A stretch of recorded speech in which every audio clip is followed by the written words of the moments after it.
Good morning guys. അപ്പോൾ എല്ലാവർക്കും happy new year. അപ്പോൾ ഇന്ന് നമുക്ക് ഇന്നത്തെ ഒരു എൻ്റെ ഒരു ദിവസം കാണാം. രാവിലെ എണീച്ചു കേട്ടോ. എണീച്ച ഉടനെ മുഖമൊക്കെ ഒന്ന് വൃത്തിയാകാൻ വേണ്ടി ഫേസ് വാഷൊക്കെ ഇട്ട് മുഖമൊക്കെ ഒന്ന് കഴുകി വൃത്തിയാക്കി എടുത്തു. അത് കഴിഞ്ഞിട്ട് നമുക്ക് നേരെ പല്ല് തേക്കാൻ പോവാം. പല്ലിലെ ചിലല്ലേ എന്തെങ്കിലും കഴിക്കാൻ പറ്റൂ. അയ്യോ, ഞാൻ എന്നെ പരിചയപ്പെടുത്തിയില്ല. എൻ്റെ പേര് ഐശ്വര്യ. എനിക്കെന്നെ ഐശ്വന്ന് വച്ചുവെന്നോ എന്ത് വേണമെങ്കിലും വിളിക്കാം. അപ്പം നമുക്ക് നൈസായിട്ടൊരു ചായ കുടിക്കാം. വേറെ എന്തില്ലേലും കുഴപ്പമില്ല, പക്ഷെ എനിക്ക് രാവിലെ എണീക്കുമ്പോൾ തന്നെ ഒരു ചായ വേണം. നല്ല കടുപ്പത്തിൽ ചായ. അതും ഇങ്ങനത്തെ ചായ എന്ന് പറഞ്ഞാൽ ഇലക്കിട്ടുള്ള ചായ കേട്ടോ. ഇലക്കിട്ടേ ഞാൻ ചായ കുടിക്കുള്ളൂ.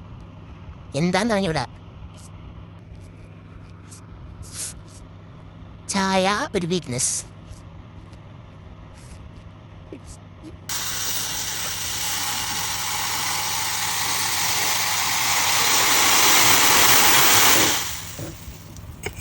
ഇതെനിക്കാണ് കേട്ടോ. ഈ എടുക്കുന്നത് എനിക്കാണ്. ഞാൻ പഞ്ചസാരയിട്ടേ കുടിക്കത്തുള്ളൂ. സുദേവാണ് സ്വീറ്റ് ഇറക്കി ഇട്ട് കുടിക്കുന്നത്. സുദേവിന് സ്വീറ്റ് ഇറുണ്ടെങ്കിലേ പറ്റുള്ളൂ. അതെ, ഓരോരോ വട്ടകൾ സ്വീറ്റ് ഇറട്ടി ചായ കുടിക്കും. എന്താ അപ്പുറത്ത് മറന്ന് ജിലേബിയിലിടും കഴിക്കും. അതാണ് സ്വഭാവം. പറഞ്ഞിട്ട് കാര്യമൊന്നുമില്ല. നമുക്കെന്തെങ്കിലും ഉണ്ടാക്കാം.